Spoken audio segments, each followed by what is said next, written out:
tobankii Agoosta la gaaray maanta la gaaray waa markii galmudug la taagay sanad buuradoodii weeye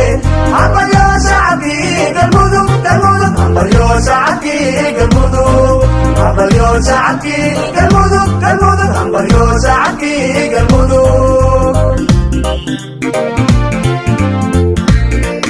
afariyo tobankii Agoosta la gaaray maanta la gaaray waa markii galmudug la taagay sanad buuradoodii weeye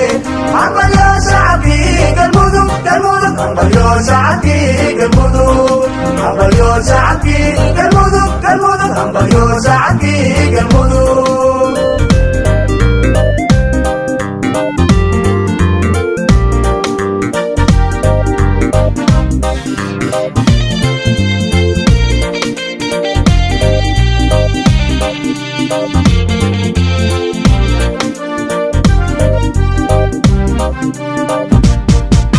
gabdhaha ugu shidan dalkeena isna gaariyo hagaagsan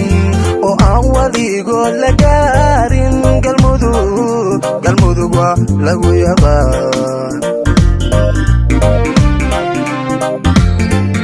gabdhaha ugu shidan dalkeena isna gaariyo hagaagsan oo aan weligood la gaarin galmudug waa lagu yaqaan